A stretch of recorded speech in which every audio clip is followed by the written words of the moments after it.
Hello everyone, कैसे हैं आप सब। आई होप आप सब अच्छे होंगे।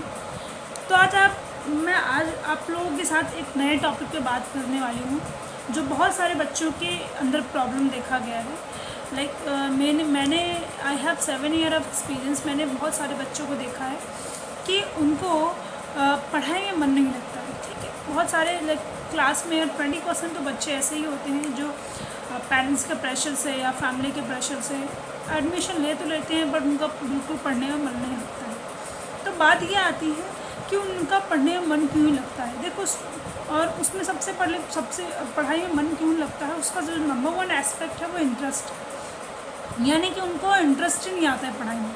तो उनको इंटरेस्ट कहाँ आता है? अगर उनसे पूछा जाए कि आपका इंटरेस्ट कहाँ है, तो कुछ बच्चों का ऐसा होगा कि हमें पबजी खेलना बहुत पसंद है, इसलिए मैं पढ़ाई में दिल नहीं लगता, मुझे पबजी खेलना पसंद है इसलिए मैं यूट्यूबर बनना चाहता हूँ। फिर कुछ बच्चों से पूछोगे तो आप उनको स्पोर्ट्स में बहुत इंटरेस्ट होता है, या कुछ बच्चों को पूछोगे तो उन्हें आर्ट में बहुत इंटरेस्ट होता है, डांस में इंटरेस्ट होता है। तो वहाँ पर वो बहुत ही मेहनत से या बहुत ही पैशन के साथ काम करते हैं, तो वहाँ पर उनको उसका आउटपुट मिलता है। लेकिन अगर स्टडी की बात करें तो वो वहाँ पर केयरलेस हो जाते हैं, क्योंकि उनका इंटरेस्ट नहीं होता है। तो उसके लिए आप क्या कर सकते हैं? नंबर 1 ये कर सकते हैं कि आप ऐसा टॉपिक चूज़ कीजिए जिसमें आपको इंटरेस्ट आए। जैसे एज अ स्टूडेंट मुझे थ्योरी बहुत अच्छी लगती थी। ठीक है, तो टिल 10th स्टैंडर्ड मेरा मैथ्स और साइंस बहुत अच्छा था, तो मैं मैथ्स और साइंस पर ज़्यादा फोकस करती हूँ, और हिस्ट्री ज्योग्राफी सारे पीछे ही छूट जाती थी। तो इसमें क्या होता है, पहला काम ये कर सकते हो कि आपका जो इंटरेस्टिंग सब्जेक्ट है उस पर आप फोकस कर सकते हो। तो उस पर फोकस करने से क्या होगा कि आपको थोड़ा थोड़ा पढ़ाई में जो इंटरेस्ट है वो बढ़ने लगेगा।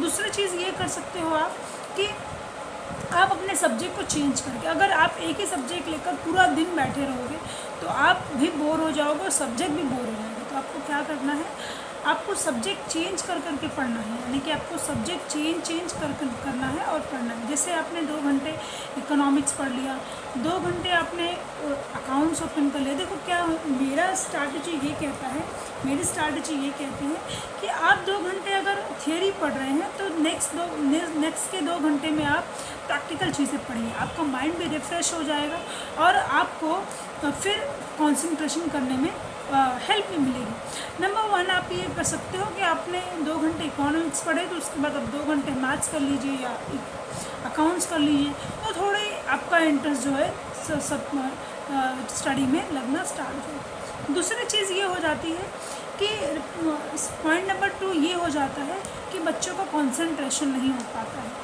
तो कंसंट्रेशन का जो मेन रीज़न है कि मैंने कुछ बच्चों को देखा है, वो कहते हैं, मैं अभी रिसेंटली की बात है, एक 11th स्टैंडर्ड की पेरेंट्स आई थी, उन्होंने ये कहा कि मेरी बेटी जो है वो रात के 3-4 बजे तक पढ़ती है, स्टिल शी गॉट 65% वाई। तो उसमें ऐसा हो जाता है कि कुछ बच्चे ऐसे हैं कि पेरेंट्स के डर से 2-2, 3-3, 4-4 घंटे टेक्स्ट बुक लेके बैठे रहते हैं और फिर उनकी स्टडी तो हो नहीं पाती है। देखो, जो आपसे ये कहता है कि मैं 9 घंटे, 8 घंटे, 10 घंटे बिना ब्रेक दिए पढ़ता हूँ, तो आप ये समझिए कि बेवकूफ़ इंसान है या आपको बेवकूफ़ बना है। ऐसा बिल्कुल भी रियलिटी में पॉसिबल नहीं है, क्योंकि आप 10 घंटे एक ही जगह पे कंसंट्रेशन बिल्कुल दे ही नहीं पाओगे। तो आपको करना क्या है, इसके लिए आपको कंसंट्रेशन अच्छा हो, इसके लिए आप क्या कर सकते हैं।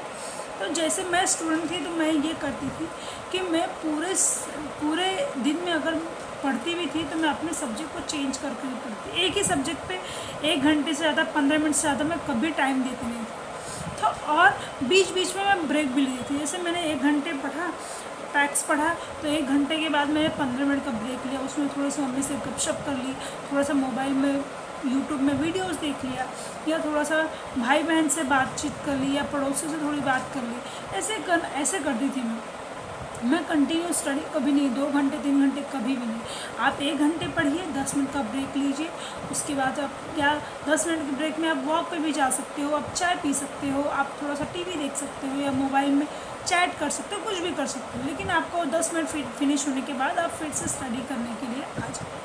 ठीक है, फिर नेक्स्ट जो कंसंट्रेशन आता है, नेक्स्ट जो टॉपिक आता है कि आपका स्टडी में मन क्यों लगता है, वो लास्ट जो है वो स्ट्रेस। देखो, आजकल का जो टाइम है वो वो सब जो है लैला मजनू वाला टाइम आ गया। लाइक आप, मैं जूनियर कॉलेज में पढ़ाती हूँ, 11th में बच्चे गए नहीं कि 11th में जाने के बाद गर्लफ्रेंड बॉयफ्रेंड ढूंढना स्टार्ट कर देते हैं। तो सबसे बड़ा स्ट्रेस नंबर 3 जो है वो स्ट्रेस है। तो मतलब उनको स्ट्रेस इस चीज़ का रहता है कि लाइक मिथ हो गया है कि गर्लफ्रेंड नहीं है तो ये हो जाएगा, वो ऐसा कुछ चीज़ें नहीं होती है। तो अगर आपकी गर्लफ्रेंड या आपका बॉयफ्रेंड आपको रिप्लाई नहीं कर रहा है, उस वजह से आपका स्टडी में मन नहीं लग रहा है, तो सबसे पहले आप क्या करना है आपको, आप 10 मिनट निकालो, उनसे बात कर लो और फिर उसके बाद स्टडी पे आ जाओ। या आप चलो ठीक है ये भी जाने दो, या आपकी मम्मी की तबीयत अच्छी नहीं है इसलिए आपका स्टडी में फोकस नहीं हो रहा है, या पापा का हेल्थ इशू, या कोई भी जेनरिक जो आपके माइंड में स्ट्रेस चल रहा है, वो सॉल्व करने के बाद ही आप स्टडी पे बैठो। देखो जनरली क्या होता है, मैंने कुछ बच्चों में देखा है, वो क्लास में बैठे रहते हैं, ब्लैक बोर्ड की तरफ देखते रहते हैं, मेरी तरफ देखते रहते हैं, बस स्टिल उनका ध्यान जो होता है वो फ़ोन की तरफ होता है। तो ये सारी चीज़ें आप बिल्कुल भी आपको इग्नोर करनी चाहिए वाइल स्टडी। तो बेसिकली आप एक स्पेसिफिक टाइम दीजिए, जैसे जिस टाइम पे आप मोबाइल यूज़ कर रहे हो उस टाइम पे आप मोबाइल यूज़ कीजिए, उसके बाद आप स्टडी पे फोकस कर दीजिए, ठीक है। तो इस तरीके से आपका जो पढ़ाई में मन है वो लगना स्टार्ट हो जाएगा और आपका कंसंट्रेशन लेवल भी बढ़ेगा। तो ये आपको जानकारी कैसी लगी आप मुझे कमेंट बॉक्स में बताएंगे, और आप मेरे चैनल को, मेरे वीडियो को ज़्यादा से ज़्यादा लोगों को शेयर करेंगे ताकि उनको हेल्प मिल सके। Thank you so much everyone, and yes please do like and subscribe my channel.